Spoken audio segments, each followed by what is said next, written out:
revisiting Mario Kart in 2003 is a bit of a weird one. On paper, Double Dash is just the fourth entry in the long-running franchise, but because I never had an N64, and the Game Boy Advance title Super Circuit was essentially a dolled-up version of the original, this GameCube game almost felt like a revival to me.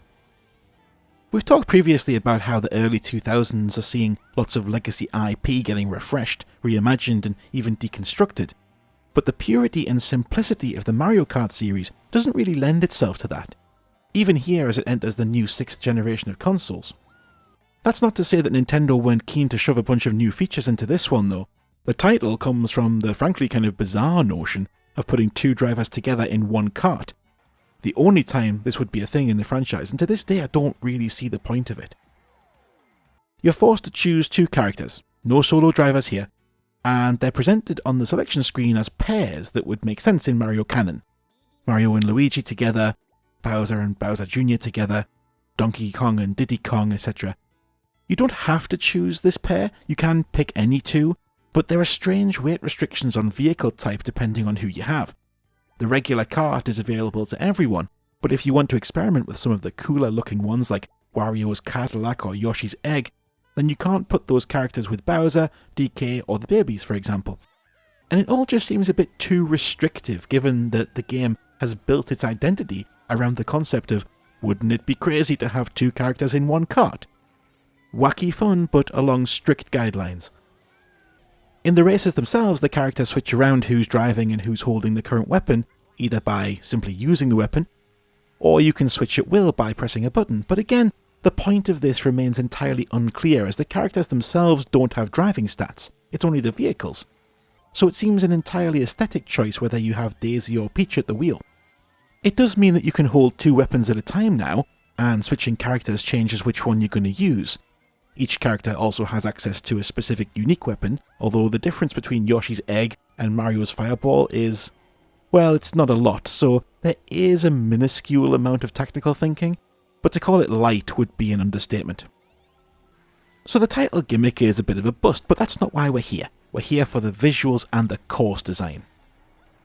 Remember that at this point I've only played Mario in 2D, Mode 7 style, on the Super NES and the Game Boy Advance. I had mercifully been spared the experience of Mario Kart 64, a game I would play later, and, well, come on, it's not great, is it? It's ugly as the worst sin. Ugly as the worst sin. And the tracks hadn't really taken advantage of the leap to 3D, mostly looking like the Super NES courses but given a bit of rise and fall. Double Dash by comparison fully embraces the new technology to unleash the creativity of the developers and make properly fun, imaginative and original tracks that are exciting to drive even before you get into the chaos of fighting with the other characters. Suddenly you've got a race around Peach's cruise ship that takes you above deck, around a swimming pool and then below deck, through a dining room and even a secret area beneath that where you can go through the engine room and get shot out of a pipe. You've got to race up and down an actual mountain from the jungle at the foot to the snowy peak thanks to a huge cannon.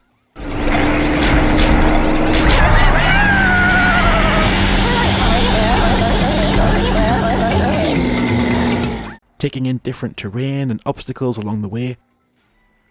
You've got to race through a city with tons of routes through the heavily populated streets, although this one starts to paint the Mushroom Kingdom in a slightly sinister light. I never considered what a city in that place would look like, but apparently there are just enormous bombs driving around, trying to blow people up.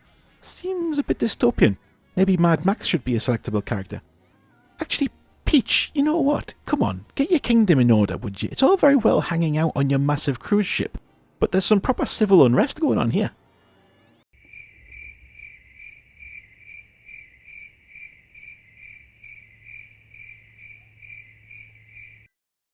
The Wario and Waluigi stages are absolutely wild and feel like someone fell asleep on the keyboard while using CAD. And even the simplistic oval baby park feels interesting and alive because of the 3D elements in the background like the roller coaster. Of course, Rainbow Road is simply unforgivable, and I can only hope that the designer of that track is now in prison. Speaking of which, this game introduced me to the Blue Shell, which is simply communism in a spiteful, spiky package, and its creator should also be imprisoned, lest they damage society any further. Oh, son of a gun. There's no denying a lot of this design is helped by the fantastic visuals. It's one of the best looking games on the Cube to this day, and the cartoon style means it hasn't really aged. Nintendo even knew how good it looked at the time because this was the first time we were able to see an action replay of the full race once you finished. This is fantastic because you got to see things from new TV coverage style angles and perspectives that brought the whole thing to life even more, and it was especially fun in multiplayer with friends, looking back at contentious moments or things you might have missed because you were focusing on your own tiny quadrant of the screen. Yes, the karts are a bit slidey. Yes, the central gimmick is unnecessary, and no, there aren't maybe as many modes as you'd like. There's no option for just a single player race on any track, for example, which is a surprising omission. You have to do a full Grand Prix. But I do feel very attached to this particular Mario Kart. It's one I played a lot even before I owned it, thanks to the extremely generous Comet Electrical stores, which all had at least one GameCube station set up for anyone browsing the shop to have a go on. It would be fair to say that my wife and I abused that generosity frequently when I went to visit her on breaks from university. And so, in addition to playing at home with friends, this game has some special memories for me from a special time.